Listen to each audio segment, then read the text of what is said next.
OK, on remet ça au Seigneur. On va voir le chapitre 21 sur la liberté chrétienne et la liberté de conscience. Et ça, c'est quelque chose qui va être très précieux parce que ça va définir, selon les Écritures, le danger souvent de trop, comment on pourrait dire, mettre dans une boîte la vie chrétienne. Et puis, on a une liberté qu'on doit découvrir en Jésus-Christ. Et puis, ça va préparer aussi, parce que la semaine prochaine, on va faire, je pense, notre dernier. C'est ça, Donald? Et on va finir avec, je pense, le chapitre 22, il parle entre autres du dimanche. Le culte religieux et le jour du sabbat. Et avec la liberté, finalement, qu'on va mieux comprendre, on peut le faire, mais il faut se rappeler une chose, comme l'apôtre Paul l'enseigne, parce que j'ai déjà rencontré des dénominations dans certains pays où si jamais tu vas acheter quelque chose le dimanche, c'est quasiment un péché. Même à un moment donné, j'étais avec Maina, on s'en allait prêcher dans une église, puis en Hollande, hein, c'est plein de canaux partout, là, tu sais. Fait qu'il fallait prendre un petit traversier. Fait que j'ai dit, bon, hey, il dit, tu m'as forcé à payer le gars. Ben, t'as pas le choix, on a pogné le traversier. Oui, mais c'est dimanche. Ah, il dit, Jeff, toi, tu es élevé dans la rue, hein? Oui, exactement. C'est pour ça que j'ai la liberté chrétienne. Il dit, moi, j'ai été élevé dans un presbytère. On a du fun. Donc, on remet ça au Seigneur et puis on va commencer. Fait que Seigneur, tu nous as fait une promesse que, Saint-Esprit de Dieu, c'est toi, Seigneur Dieu, qui illumine notre entendement. On pourrait entendre juste, Seigneur Dieu, l'information biblique, ce qui est déjà une chose, mais tu agis avec la parole de Dieu, Saint-Esprit de Dieu. Et on a besoin d'un renouvellement et surtout, on va faire face à une société qui s'éloigne de plus en plus de toi et inévitablement, on va avoir besoin de ta sagesse et de ton intelligence, Saint-Esprit de Dieu. Parce que c'est trop facile souvent de trop réagir contre le mal et de commencer à se raidir dans l'hyper-moralisme, en perdant de vue ton salut, Seigneur Jésus-Christ. Fait qu'on a vraiment besoin de comprendre cette liberté que tu nous as acquise, Seigneur Jésus, par ton œuvre, non pas pour faire le mal, mais au contraire, libéré pour pouvoir marcher avec toi. Mais on a vraiment besoin, Saint-Esprit de Dieu, comme Paul le prie pour les Colossiens, qu'on puisse être rempli de ton intelligence et de ta sagesse spirituelle. Fait qu'en d'autres mots, ça vient de toi, Saint-Esprit de Dieu. On a besoin, alors on te remercie d'avance, afin que le nom de Jésus ne soit pas traîné dans la boue, mais au contraire, qu'il soit glorifié. Merci d'avance, Seigneur. Amen. OK, donc, dans le premier chapitre, on voit que la liberté que Christ a acquise pour les croyants sous l'Évangile consiste en leur libération de la culpabilité du péché. Et ça, c'est vraiment quelque chose de très fort. Dans notre société, on est devenu une société tellement centrée sur le soi-même. Vous avez déjà entendu des gens qui disent « Il faut que j'apprenne à me pardonner ». Tu sais, à moins que tu t'aies donné une claque d'en face, tu peux te pardonner. Mais en réalité, on ne se pardonne pas, on reçoit le pardon. D'abord, si on a blessé quelqu'un, on va demander à la personne, on avoue notre tort, puis on lui demande pardon, et c'est la personne qui nous accorde le pardon. Et devant Dieu, c'est lui qui nous accorde en Jésus-Christ le pardon. Donc, essayez d'enlever de cette idée se pardonner soi-même. C'est du narcissisme un peu bizarre, cette affaire-là. Donc, le Seigneur nous libère de la culpabilité du péché. Et si vous avez finalement, tu sais, des fois, on peut avoir des fardeaux psychologiques à cause de notre passé, de ce qu'on a fait. N'oubliez pas, Jésus-Christ est mort, a payé notre dette, afin de nous pardonner et nous purifier de toutes nos iniquités. Et je vous le dis, parlez-en au Seigneur, afin d'être dégagé de toute culpabilité, afin de marcher dans sa liberté qui nous dégage Et dans la reconnaissance de l'amour de Dieu qui nous a manifesté, ça va transformer notre perception aussi comment on va aider les autres. Comment on approche quelqu'un qui a des problèmes, plutôt que d'approcher de manière, des fois, dangereusement trop moraliste. Il faut vraiment avoir cette attitude de rédemption. Il nous a rachetés, il est venu dans le monde sauver ce qui est perdu. Il ne faut pas perdre ça de vue. Puis ce qui est fascinant, c'est plus c'est gros, eh bien, plus ça va être intéressant de voir comment Dieu peut intervenir. Parce que des fois, on a beau parler, puis les mots tombent à terre. Pas vrai? Tu sais, si vous parlez à quelqu'un qui a des gros problèmes, je ne sais pas moi, de gambling, de drogue, d'alcool, de sexualité, de toutes sortes de choses, eh bien, ces gens-là, des fois, sont tellement pris là-dedans, tu as beau leur en parler, ils reconnaissent qu'ils ont un problème, mais ils sont tellement pris dedans, comme Jésus a dit, celui qui se donne au péché devient esclave du péché. Bien, Jésus est venu pour libérer les captifs. Et ça, c'est quelque chose, même dans nos propres vies, de le découvrir afin de pouvoir, quand on témoigne notre foi aux gens, on ne témoigne pas juste une moralité, on témoigne une libération. Il nous a vraiment affranchis et la vraie sanctification qui est de marcher avec le Seigneur, de se nourrir de sa parole, va de plus en plus nous faire sortir de ce qui nous a empêchés, au fond, humainement, dans notre vieille nature, de marcher avec le Seigneur. Et c'est comme ça qu'on découvre la vie chrétienne, qui est une vie fascinante. Ce n'est pas une vie de déprime.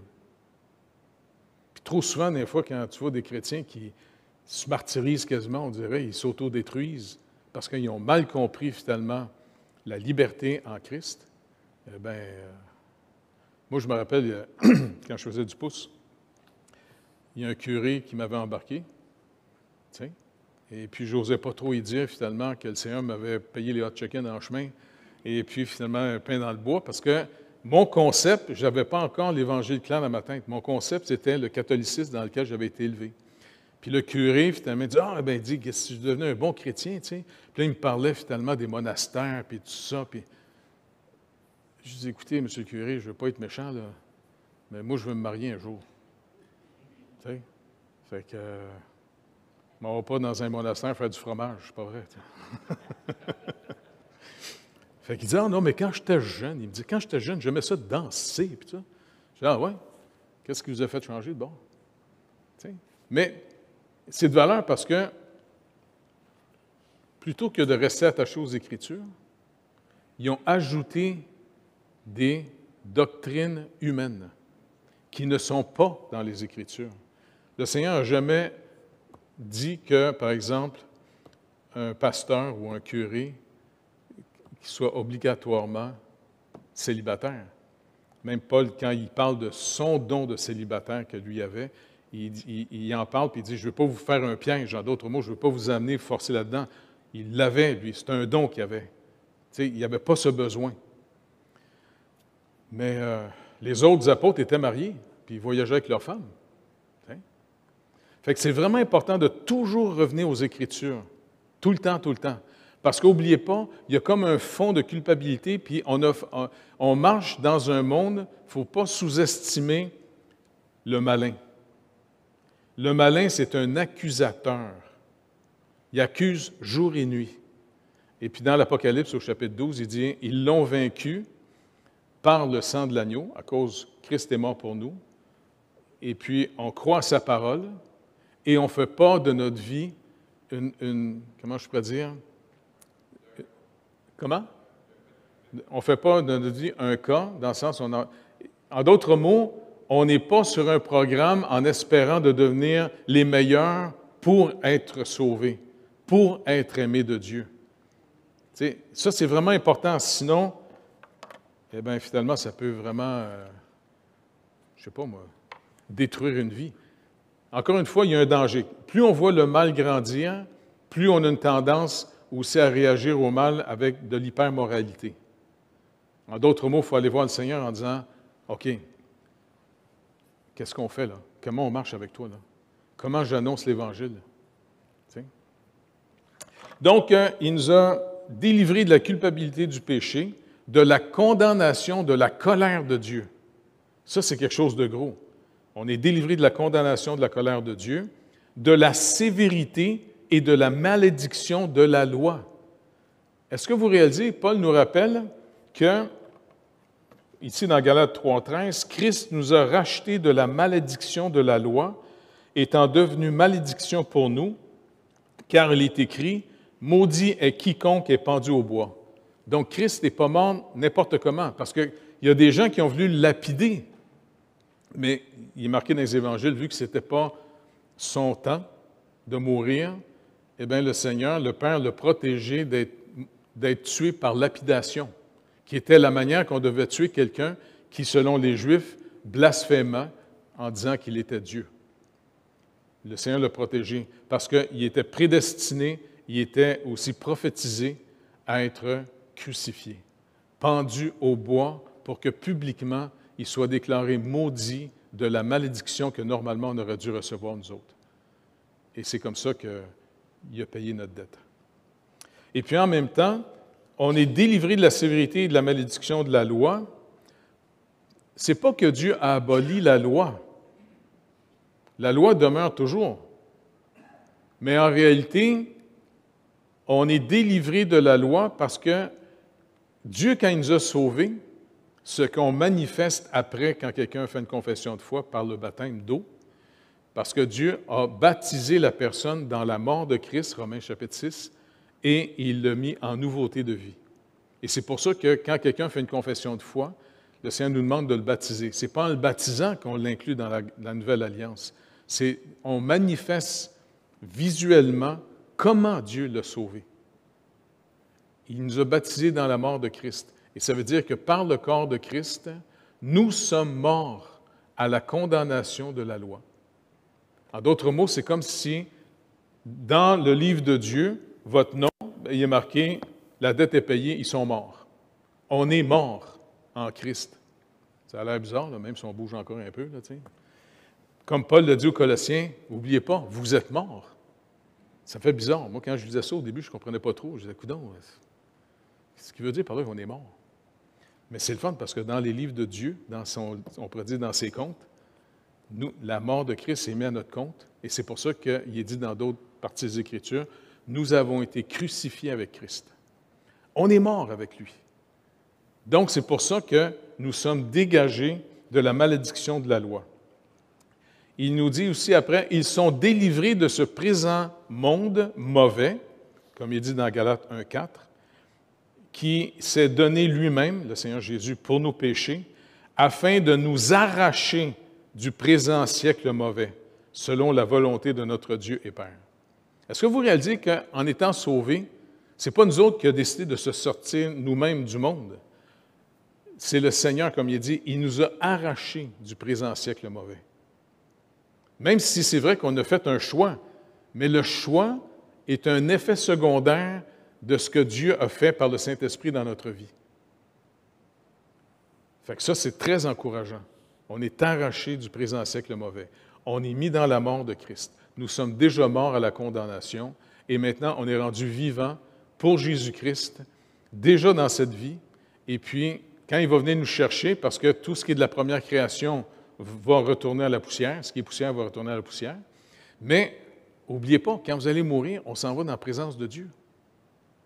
Et tous ceux de nos frères et sœurs qui sont déjà partis, eh bien, finalement, ils sont dans un bonheur qu'on ne peut même pas s'imaginer.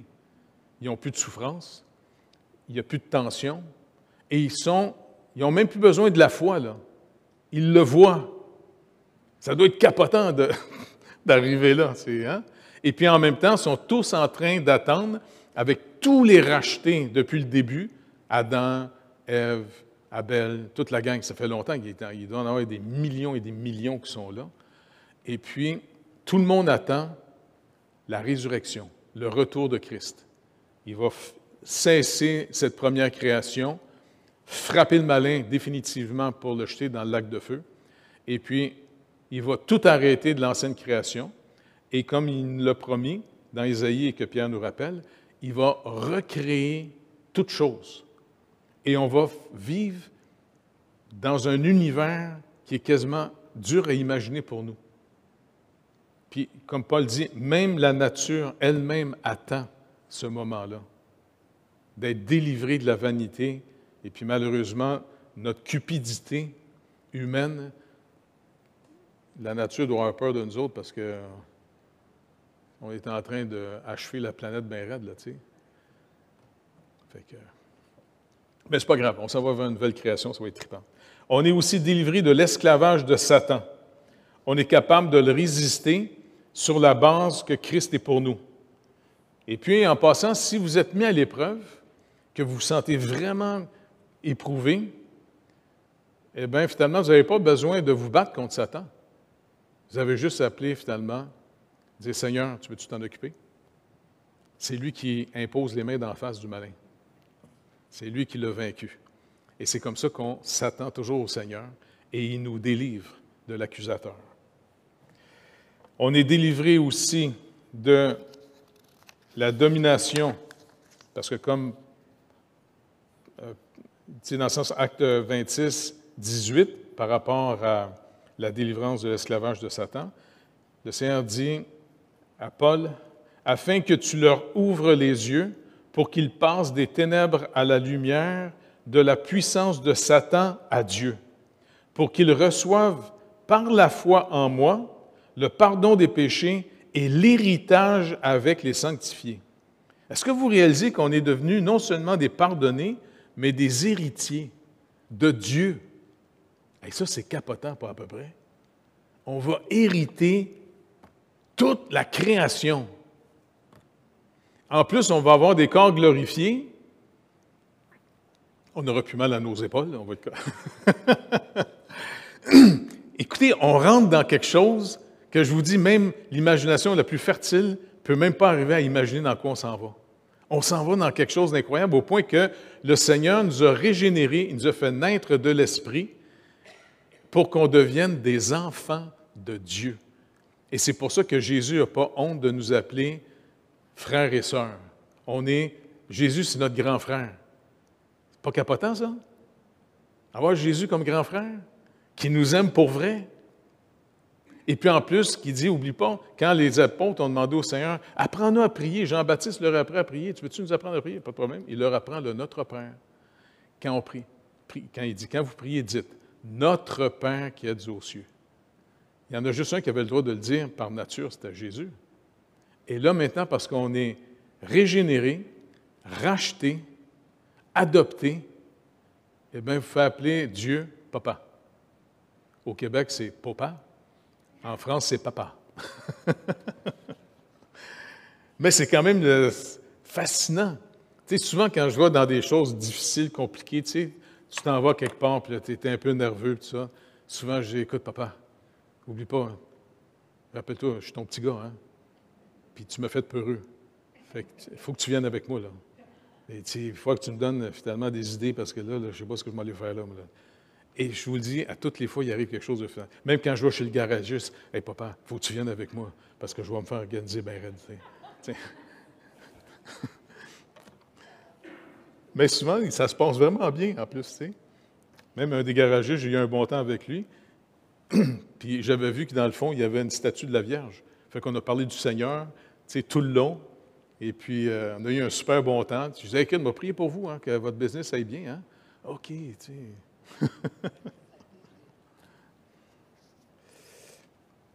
Après ça, il nous dit la domination du péché, Romains 8, 3, car chose impossible à la loi, parce que la chair la rendait sans force. Dieu a condamné le péché dans la chair en envoyant, à cause du péché, son propre Fils dans une chair semblable à celle du péché. N'oubliez pas, la loi n'était pas un programme pour qu'on soit capable d'être sauvé par la loi. Il y avait un de mes amis qui donnait l'illustration. Il dit la loi, il dit c'est comme quand tu regardes ta voiture, tu sais, il y a des indicateurs. Puis si ça t'indique que tu commences à manquer d'essence, bien la loi fait juste te montrer qu'il manque d'essence, mais elle ne mettra pas de l'essence dedans. Tandis qu'en Jésus-Christ, lui, il met de l'essence dans notre vie. Il produit une nouvelle vie. Et même le Saint-Esprit, n'oubliez pas de demander au Seigneur de continuer. Seigneur, je dépends de toi, parce qu'il est dit dans ta parole que toi, Saint-Esprit de Dieu qui vient nous habiter, tu produis des désirs contraires à ceux de ma vieille nature. Et c'est comme ça que les gens se libèrent de certains problèmes qu'on peut avoir, des désirs de la chair. Et n'oubliez pas, les blessures, les expériences du passé ont souvent façonné notre manière de réagir et puis d'opérer. Mais plus on découvre le Seigneur et plus son amour nous touche, eh bien, il produit des nouveaux désirs, d'abord de paix, de calme et surtout de foi, de s'attendre à Dieu. Et avec l'expérience de marcher avec lui, on voit que c'est de plus en plus vrai. Et plus on marche avec le Seigneur, honnêtement, plus notre foi, je pourrais quasiment dire, c'est plus facile. Tu sais, au début, là, tu te demandes, je n'étais pas sûr c'était quoi la foi, là. C'était-tu quasiment de l'autosuggestion? Il ne faut pas que je doute, sinon ça ne marchera pas, tu sais. Jusqu'à temps que le Seigneur t'apprend de plus en plus en disant, non, tu t'attends à moi, puis je suis fidèle. OK. Il nous a aussi délivrés du mal des afflictions. Romains 8, 28. Nous savons du reste que toute chose concourt au bien de ceux qui aiment Dieu, de ceux qui sont appelés selon son dessein. Et ça, c'est fascinant parce que ce soit les bonnes choses ou surtout les mauvaises choses. N'oubliez pas, il y a plein d'exemples dans la parole de Dieu qui vont illustrer qu'est-ce que le Seigneur entend par « tout concourt au bien de ceux qui aiment Dieu ». Tout travaille ensemble. Par exemple, vous vous rappelez l'histoire de Joseph dans Genèse, haï de ses frères, et puis il est battu, il était pour le tuer, mais finalement un de ses frères dit « Non, non, non, on ne le tuera pas, là, on va le vendre. » Puis là, il l'avait vendu aux Ismaélites, qui eux autres l'ont vendu en Égypte.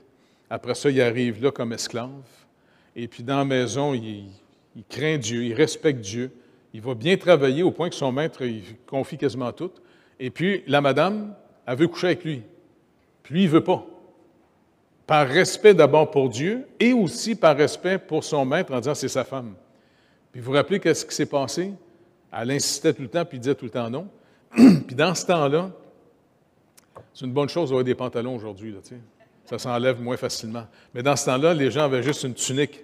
Puis un moment donné, elle l'a pogné par sa tunique, il a tiré ça, en dessous de sa tunique, il était tout nu. Puis elle a dit, tu vas coucher avec moi. Puis non, non, il s'est poussé tout nu.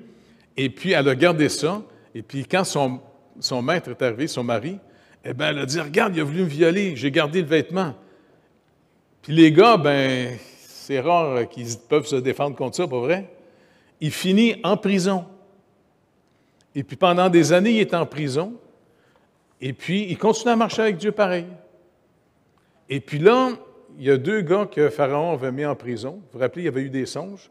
Et puis, il dit, bien, je peux vous expliquer vos songes. Tu sais, moi, je connais Dieu, je prie. Et puis, il dit à un, bien, toi, dans 3 jours, tu vas être retrouvé, tu te retournes. Puis toi, malheureusement, dans 3 jours, bien, tu t'en vas au ciel. Tu meurs. Puis c'est arrivé. Il est encore oublié après. Jusqu'à ce que Pharaon a son rêve qu'il ne comprend pas. Et le gars, il dit, attends, moi, quand je suis en prison, il y a un gars qui explique les rêves. Ils l'ont fait sortir de là, tout lavé, rasé, tout ça. Et puis, il est devenu second de Pharaon. Tout concourt au bien de ceux qui aiment Dieu, qui sont appelés selon son dessein. C'est fascinant. Qu'est-ce que Dieu peut faire avec le bien comme avec le mal qu'il peut. Et donc, notre assurance, là, c'est continuer à mettre notre confiance dans le Seigneur. S'il nous appelle, il nous a justifiés. Et c'est lui qui va finalement s'arranger à nous amener où il veut, malgré tous nos ennemis. Moi, je suis sûr que vous avez fait des expériences dans ce sens-là. Moi, j'en ai fait une coupe aussi, là, tu sais. J'étais sûr à un moment donné, là, tu sais, que... Mais le Seigneur tourne ça à sa gloire. C'est vraiment fascinant. On est aussi délivré de la crainte et de l'aiguillon de la mort et de la victoire du tombeau. 1 Corinthiens 15, 54, 57. Lorsque ce corps corruptible aura revêtu l'incorruptibilité et que ce corps mortel aura revêtu l'immortalité, alors s'accomplira la parole qui est écrite. La mort a été engloutie dans la victoire. Ô mort, où est ta victoire? Ô mort, où est ton aiguillon? L'aiguillon de la mort, c'est le péché, et la puissance du péché, c'est la loi. Mais grâce soit rendue à Dieu qui nous donne la victoire par notre Seigneur Jésus-Christ. Et ça, c'est quelque chose de fascinant. On n'a plus le poison de la mort.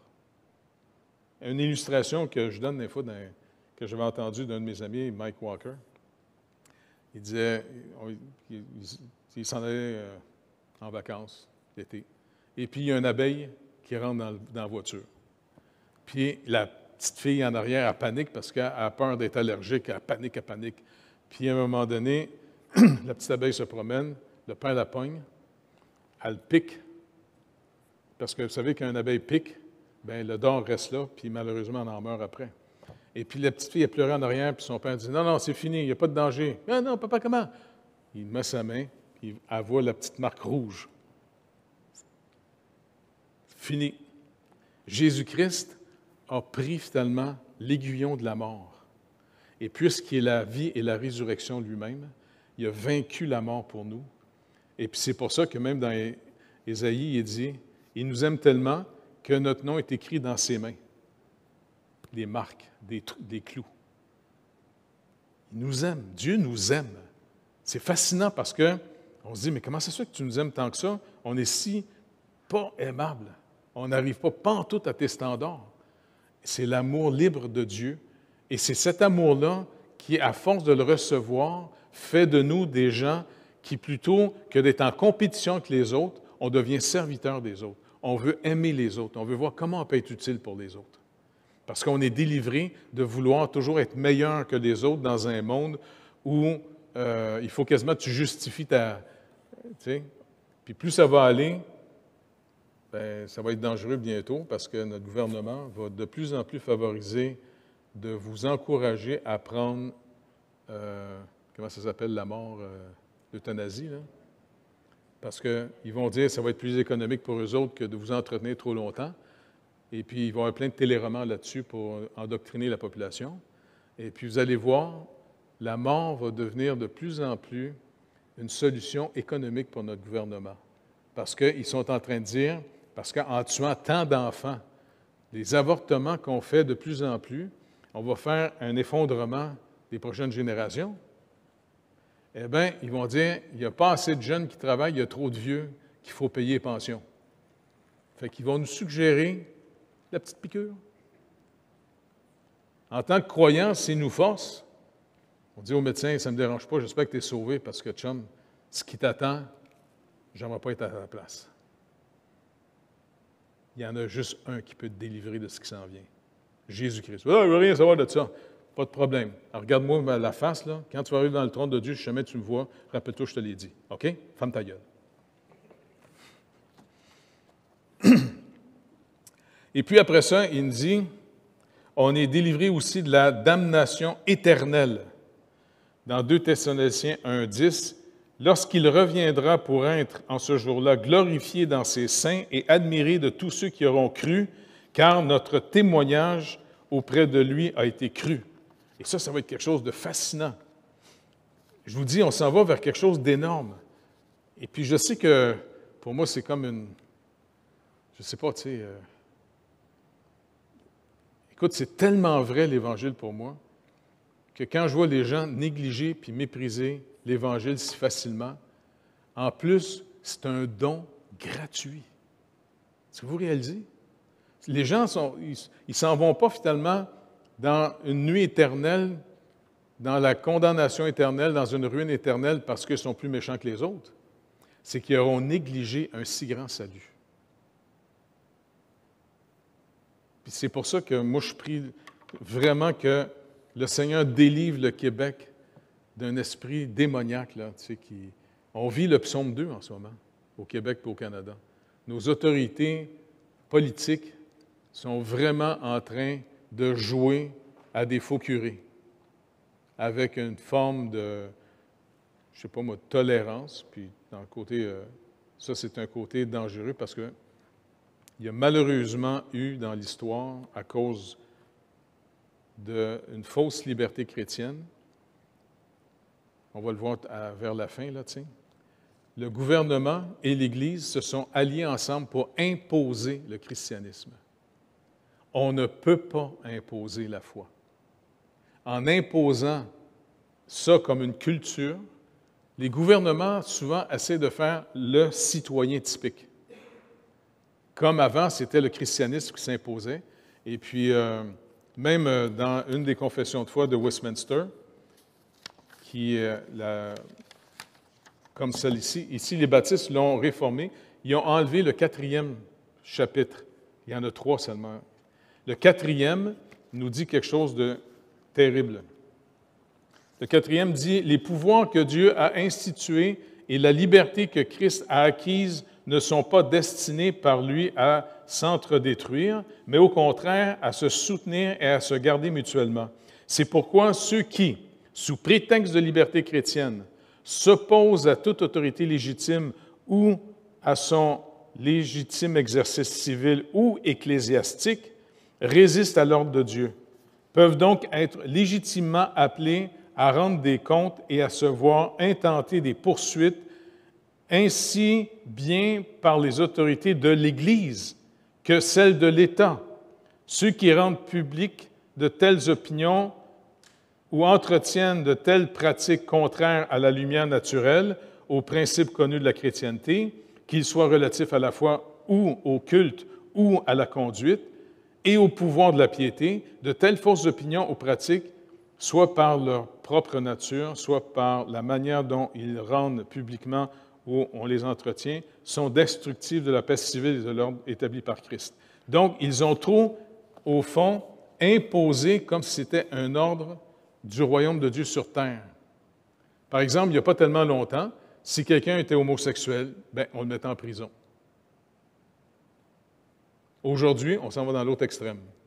Si vous vous opposez à un homosexuel, c'est vous que vous allez en prison. Parce que c'est la nouvelle secte qui a pris le contrôle. Avant, c'était le christianisme imposé. Là, c'est la secte des athées qui ont pris le contrôle.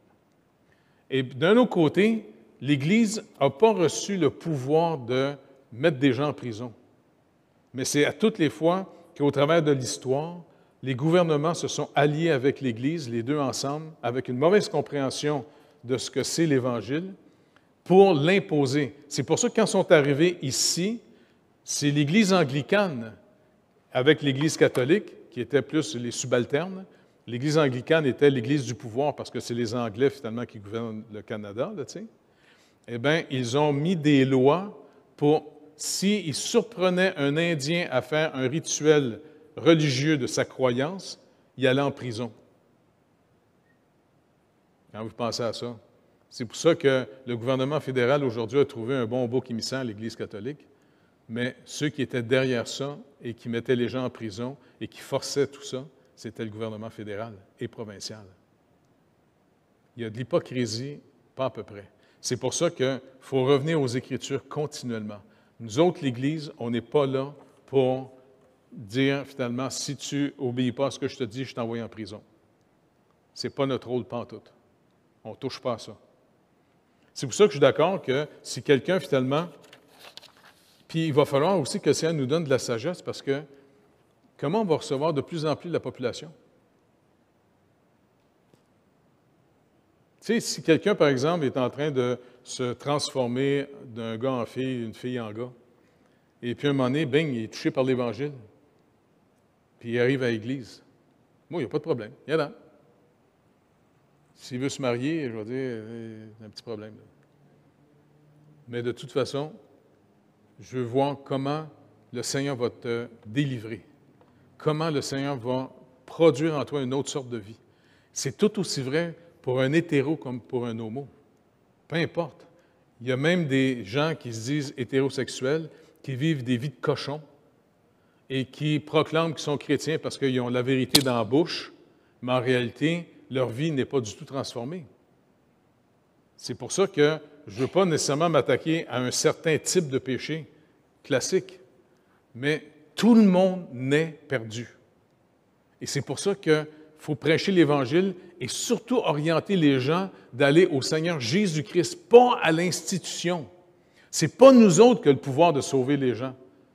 Trop souvent, certaines églises, avec les sacrements, ils se sont donné un pouvoir qui n'est pas dans les Écritures. En baptisant les gens, ils les mettent dans la vie éternelle. Si tu vas à la confesse, le curé a le pouvoir de te pardonner tes péchés, ainsi de suite. Ce n'est pas pantoute dans les Écritures. Et c'est pour ça qu'il faut revenir continuellement aux Écritures. Et ça semble nous donner moins de pouvoir, tant mieux, parce que l'autorité repose sur le Seigneur Jésus-Christ. C'est lui qui est mort pour racheter les gens. Et donc, c'est pour ça que Paul a prêché Christ. Il n'a pas prêché lui-même. Comme il a dit aux Corinthiens, « Je ne suis pas venu chez vous pour vous baptiser, moi, là. Je suis venu pour vous annoncer l'Évangile. » Il y a un danger de rendre la religion trop humaine pour contrôler les gens. N'oubliez pas, la liberté chrétienne et la liberté de conscience, c'est quelque chose de fondamental dans une vraie vie chrétienne saine. Très important.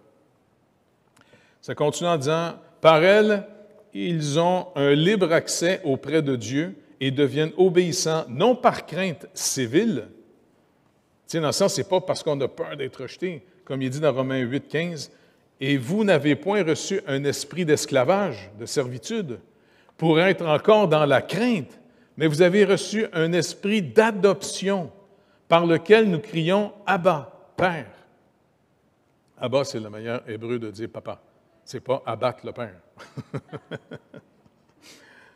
Et après, ça continue, dit « Mais par amour filial et par bonne volonté, comme il dit dans Luc 1, 73 et 75, selon le serment par lequel il avait juré à Abraham, Dieu, notre Père, quand il parle aux Juifs, de nous permettre, après que nous serions délivrés de la main de nos ennemis, de le servir sans crainte, en marchant devant lui dans la sainteté et dans la justice tous les jours de notre vie. » C'est son œuvre à lui. On est délivré de nos ennemis, on est délivré, puis on reçoit une vie qui nous supporte. C'est ça qui est fascinant dans la vie chrétienne. Et c'est pour ça, n'ayez pas peur de demander à tous les jours au Seigneur de nous renouveler, de vous fortifier, de vous soutenir, parce que c'est sa vie à lui en nous, comme Paul dit, c'est pas moi qui vis, c'est Christ qui vit en moi. Plus on sait dépendre de lui, plus sa sainteté se manifeste. Et puis, on est capable de rendre toute la gloire au Seigneur après, parce que ce n'est pas notre force à nous autres qui fait qu'on est plus capable que les autres. Tout cela était imparti aussi aux croyants sous la loi, quant à la substance. Dans Galates 3,9, il est dit « de sorte que ceux qui croient sont bénis avec Abraham le croyant ». Verset 14, « afin que la bénédiction d'Abraham eût pour les païens son accomplissement en Jésus-Christ, et que nous ressuscions par la foi l'Esprit qui avait été promis. » N'oubliez pas, dans l'Ancienne Alliance, Paul prend une belle illustration dans Galates. Il rappelle finalement que les gens sous l'Ancienne Alliance, avant que Christ vienne tout l'accomplir, parce qu'on a une beaucoup plus grande liberté aujourd'hui en Jésus-Christ qu'ils n'avaient, eux, quand ils étaient sous la loi, Paul donne l'image d'un enfant versus un enfant qui devient adulte. Est-ce que vous vous rappelez comment vos parents vous ont éduqué quand vous étiez tout petit? Qui c'est qui décidait à quelle heure vous alliez vous coucher? Puis, je ne sais pas, ma mère avait d'ordre qu'on aille se coucher. C'était à 7 heures qu'on allait se coucher. C'était de bonne heure en citron, tu vois. Et puis, tu sais, si tu veux manger juste du gâteau, c'est non. Tu vas manger tes légumes, tu vas manger ton plat. Tu sais, on était sous la loi de nos parents parce que nos parents représentaient le surmoi qu'on n'avait pas encore. On n'avait pas encore intégré, finalement, dans la maturité. Dans la Nouvelle Alliance, on est considérés comme des fils et des filles de Dieu, matures. Parce que Dieu dit, je vais vous envoyer mon esprit. Ma loi ne sera plus en dehors, comme un enfant, la loi est en dehors de lui par ses parents. Maintenant, ma loi, je vais l'écrire dans vos cœurs. L'Esprit va l'écrire dans votre esprit. Donc, ça veut dire que la maturité dans la Nouvelle Alliance fait qu'on vit une plus grande liberté. On gère nos vies. Comme un adulte gère sa vie, plus qu'un enfant. Et c'est pour ça que le croyant en Jésus-Christ, dans la Nouvelle Alliance, gère beaucoup plus facilement sa vie que ceux qui étaient sauvés dans l'Ancienne Alliance. Ils étaient régénérés, mais il n'y avait pas l'Esprit en eux. T'sais? Après ça, il nous est dit, et tout cela est aussi imparti au... ça, je l'ai lu, je pense. Oui. Donc, il dit, mais sous le Nouveau Testament, la liberté des chrétiens est élargie encore plus. Ils sont libérés du joug de la loi cérémonielle auquel l'Église juive était assujettie. Ils ont une plus grande assurance dans leur accès au trône de la grâce et on part à une plus grande mesure du libre esprit de Dieu qui ne l'avait pas normalement les croyants sous la loi. Comme il est dit dans Jean 7, 38, 39, « Celui qui croit en moi, des fleuves d'eau vive couleront de son sein, comme dit l'Écriture. » Il dit cela de l'Esprit que devaient recevoir ceux qui croyaient en lui, car l'Esprit n'était pas encore, parce que Jésus n'avait pas été encore glorifié. Donc, nous, on vit en ce moment quelque chose de beaucoup plus large. Et ça, c'est très important qu'on le réalise. C'est pour ça que quand la semaine prochaine, on va voir est-ce que le dimanche est obligatoire. C'est sage, c'est une bonne chose de célébrer le dimanche parce que ça représente la journée de la résurrection. C'est pas mauvais. Même la société est en train de se demander, les gouvernements en ce moment sont en train de se demander s'ils ne vont pas redemander au commerce d'arrêter au moins une journée par semaine le dimanche, pour que les gens se retrouvent en famille, et ainsi de suite. C'est sage. Mais on ne peut pas l'imposer religieusement comme malheureusement, dans l'Église catholique, il y avait un règlement que si tu n'allais pas à l'Église le dimanche, c'était péché mortel. Pas n'importe quoi, ça.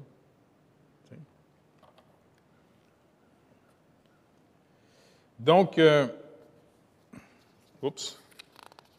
prochain point.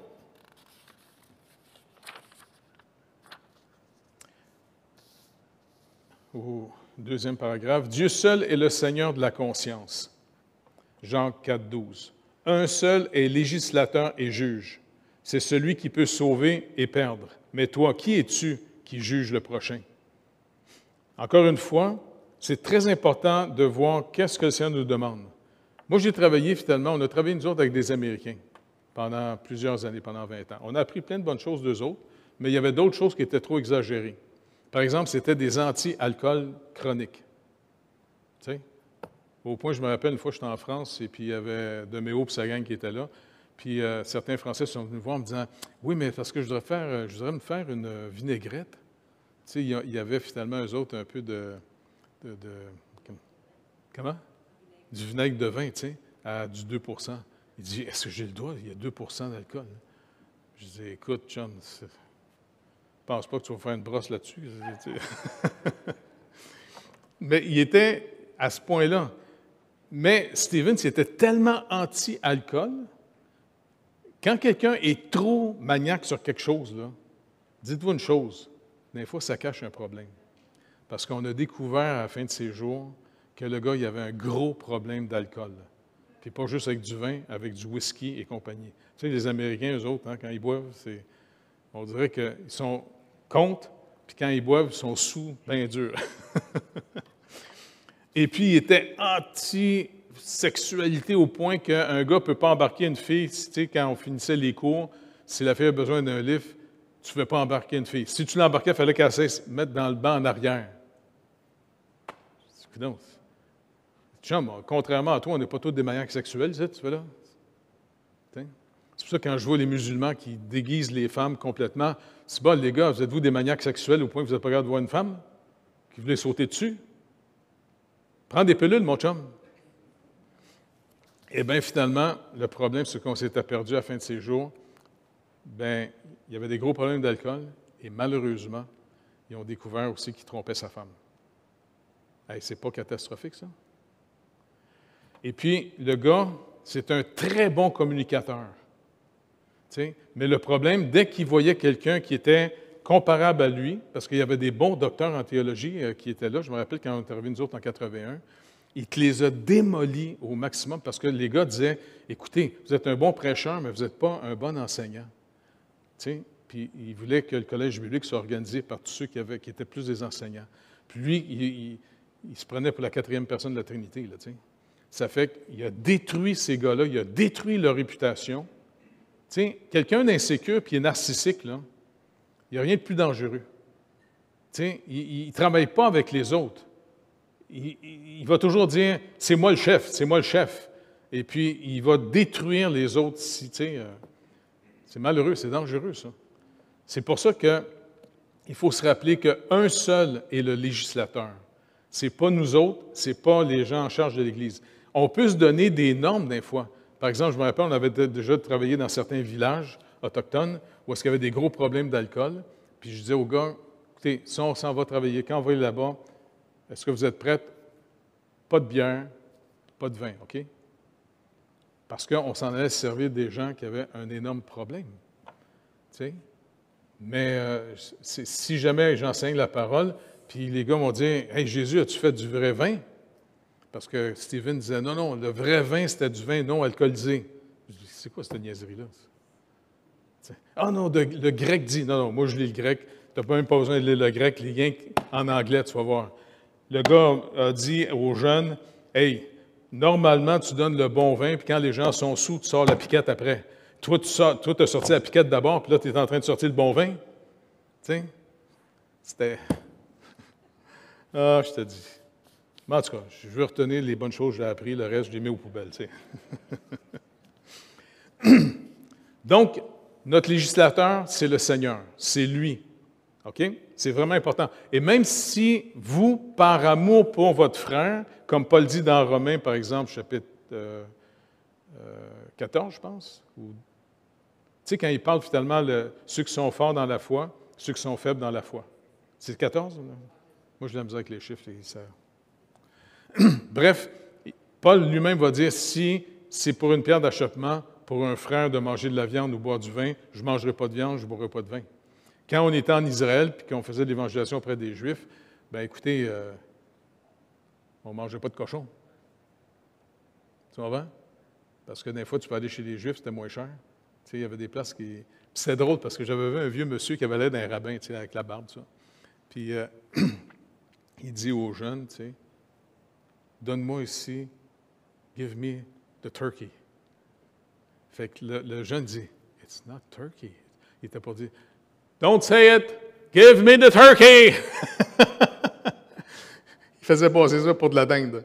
C'était du jambon. Oh, on est fou. Mais c'est le fun d'être fou. Après ça, il dit qu'il laisse libre par rapport aux doctrines et aux commandements des hommes qui sont, en quelque manière que ce soit, contraires à sa parole ou n'y sont pas connus.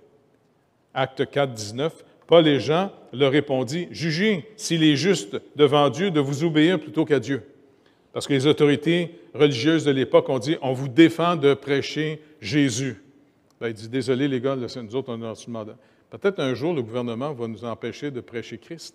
On va dire au gouvernement, écoutez, on est mieux obéir à Dieu qu'à vous. C'est fini. Tu sais? Ou encore, certaines religions vont imposer, comme je vous disais que les Américains, c'était d'autres choses, mais il y a certaines personnes qui vont dire, pour être sauvé, par exemple, il faut faire des pèlerinages, il faut aller dans des lieux saints. Bien, c'est faux, ça. C'est pas vrai. Par conséquent, croire de telles doctrines ou obéir à de tels commandements par motif de conscience, c'est trahir la vraie liberté de la conscience. Comme il est dit dans Colossiens 2,20, « Si vous êtes morts avec Christ au rudiment du monde, pourquoi, comme si vous viviez dans le monde, vous impose-t-on ces préceptes? » Des préceptes qui disent, préceptes qui tous deviennent pernicieux par l'abus, en disant « touche pas, prends pas, bois pas, mange pas ». Préceptes qui tous deviennent pernicieux par l'abus et qui ne sont fondés que sur les ordonnances et des doctrines d'hommes. Ils ont, à la vérité, une apparence de sagesse, en ce qu'ils indiquent un culte volontaire, de l'humilité, le mépris du corps, mais ils sont sans aucun mérite et contribuent à la satisfaction de la chair. Donc, il y a des programmes religieux que des gens suivent et ça les rend orgueilleux. Parce qu'encore une fois, ça fait une compétition. Et il faut faire attention. Et exiger une foi implicite et une obéissance absolue et aveugle, c'est détruire la liberté de conscience et de contrevenir à la raison. 1 Corinthiens 3, 5. « Qu'est-ce donc Apollos et qu'est-ce que Paul?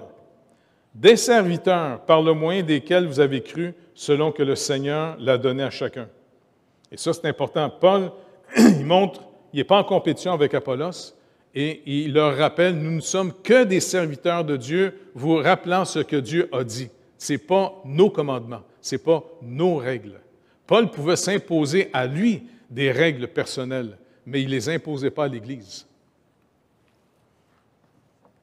Et puis, 2 Corinthiens 1, 24 dit « Non pas que nous dominions sur votre foi, mais nous contribuons à votre joie, car vous êtes fermes dans la foi. » Hey, c'est l'apôtre Paul qui parle, là. S'il y en a un qui aurait pu être un petit peu boss des bécosses, là, ben c'est bien lui, en tant qu'apôtre. Et même en tant qu'apôtre, il dit « On ne domine pas sur votre foi. » La foi vient de ce qu'on entend, et ce qu'on entend vient de la parole de Christ. Elle ne vient pas finalement de ce que l'Église va ajouter. Puis comme Paul dit, faites attention parce que ces commandements-là, des fois, donnent une apparence de sagesse, une apparence d'humilité. Tu sais, par exemple, les carêmes, les jeûnes, toutes sortes de choses comme ça qu'on imposait au travers des siècles. Eh bien, finalement, c'est des commandements d'hommes. Ça n'a aucun rapport. Troisième point. Ceux qui, sous prétexte de la liberté chrétienne, pratiquent le péché quelconque ou entretiennent quelque passion coupable, pervertissent ainsi l'intention principale de la grâce de l'Évangile pour leur propre destruction. Romains 6, 1 à 2. Que dirons-nous donc? Demeurons-nous dans le péché afin que la grâce abonde? Loin de là. Nous qui sommes morts au péché, comment vivrons-nous encore dans le péché? Si quelqu'un est né de nouveau, il ne peut plus vivre dans le péché. Dès qu'on a une tendance vers le péché, le Saint-Esprit tout de suite met sous conviction. Si quelqu'un se dit chrétien, mais qui vit finalement comme une personne mondaine du monde, tu sais, vraiment dans les choses graves, tu sais. Je ne sais pas, moi, si vous vous commandez une couple de prostituées régulièrement, là, puis vous dites chrétien, on a-tu un problème, vous êtes? Hein? Bien, il y en a qui disent, non, moi, je suis chrétien. Puis il y en a qui disent, non, moi, je ne suis pas sous la loi, je suis sous la grâce. La grâce, là, ce n'est pas de vivre dans de la graisse. C'est de vivre dans la grâce de Dieu qui t'affranchit de ce qui nous empêchait de marcher dans la sainteté de Dieu. Normalement, on devrait être un reflet de l'amour de Dieu, de la justice de Dieu, de la grâce de Dieu, et non pas du malin. Tu sais? En tout cas, je ne veux pas m'énerver, là, mais... Ce faisant, ils détruisent complètement l'objectif de la vie chrétienne, qui est de servir le Seigneur sans crainte, dans la sainteté et la justice devant lui, tous les jours de notre vie, étant délivrés de la main de tous nos ennemis.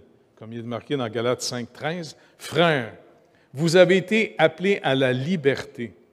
Seulement ne faites pas de cette liberté un prétexte pour vivre selon la chair, mais rendez-vous par charité, serviteurs les uns des autres. » La vraie liberté que Dieu produit en nous, ce n'est pas de sombrer dans le mal, c'est au contraire délivrer du mal par l'amour que Dieu nous manifeste d'abord à nous.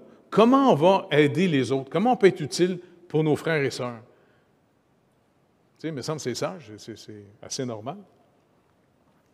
Et puis, ce faisant, il dit aussi dans 2 Pierre 2, 18, Pierre nous dit « Avec des discours enflés, c'est-à-dire de vanité, ils amorcent par les convoitises de la chair, par les dissolutions, ceux qui viennent à peine d'échapper aux hommes et qui vivent dans l'égarement. » Le danger, c'est que ça peut perdre tous ceux qui arrivent au Seigneur, qui commencent à peine à découvrir le Seigneur, et ces gens-là qui vivent comme finalement des porcs, parce que c'est l'expression de Pierre, là.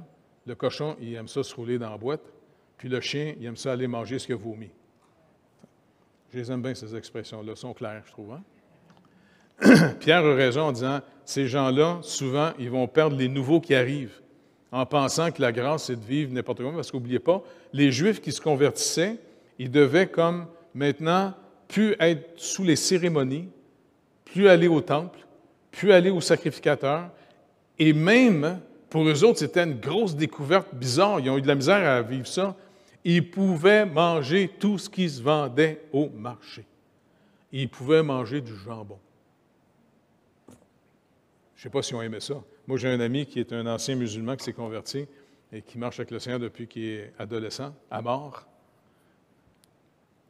Il n'a jamais été capable de manger du porc. Pour lui, tu sais, c'est comme hey, un cochon, manger du cochon. Tu sais, pour lui, ça lui donne mal au cœur juste de regarder un cochon. Ben oui, c'est ça, tu sais. C'est comme nous autres, je ne sais pas, est-ce que ça vous tenterait de manger une petite chauve-souris frite?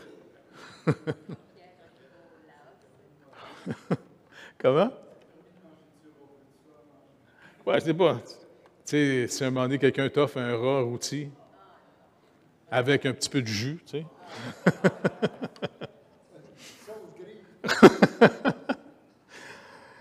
Et puis le dernier verset, verset 21, nous dit toujours dans 2 Pierre 2, « Car mieux valait pour eux ne pas avoir connu la voie de la justice de Christ ici, que de se détourner après l'avoir connu du saint commandement qui leur avait été donné. » Donc, c'est vraiment cette liberté qu'on a en Jésus-Christ, c'est pour faire de nous des gens affranchis d'abord de l'esprit de ce monde, libérés du péché pour, encore une fois, apprendre à servir. Servir le Seigneur. Et servir le Seigneur, bien, c'est servir nos frères et sœurs. Comme il est marqué dans l'Épître aux Hébreux, il dit, tu sais, vous avez montré votre amour pour Dieu en rendant des services aux saints, et puis ainsi de suite, tu sais, puis vous continuez à rendre. Parce que Dieu nous regarde dans notre manière de vivre. Parce que notre foi, le danger, finalement, c'est de se faire à croire.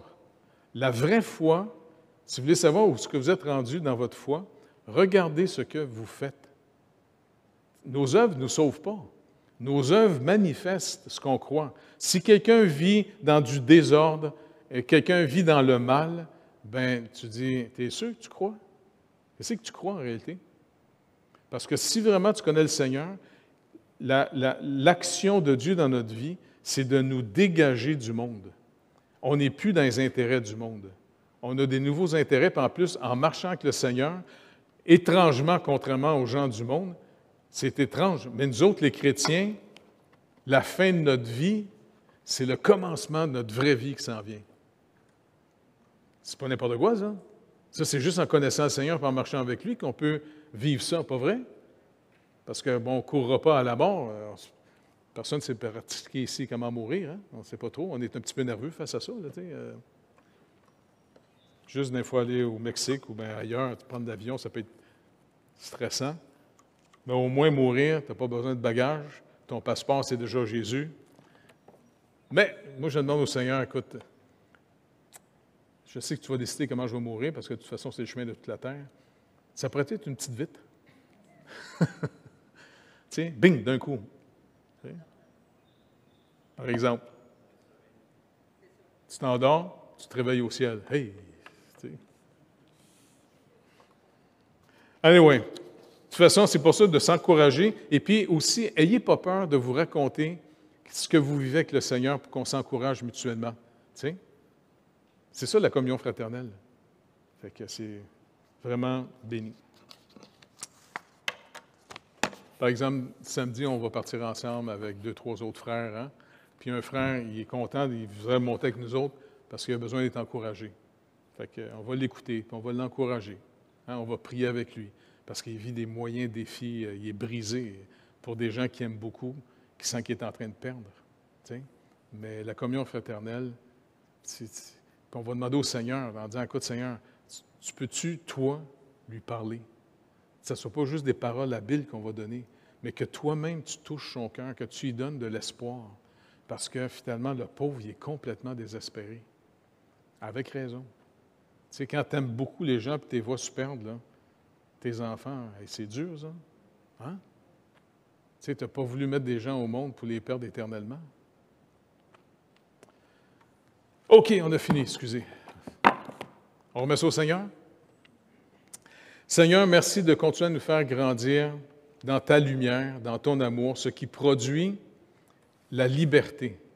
D'abord, la liberté de notre chair, la liberté du péché, et puis aussi, de plus en plus, marchant dans une assurance que toi seul peux produire, tu nous as délivrés, Seigneur Dieu, de la condamnation éternelle. Tu nous as pardonné, Seigneur Dieu, totalement notre vie. Encore une fois, Saint-Esprit de Dieu, merci d'illuminer notre entendement. On dépend totalement de toi.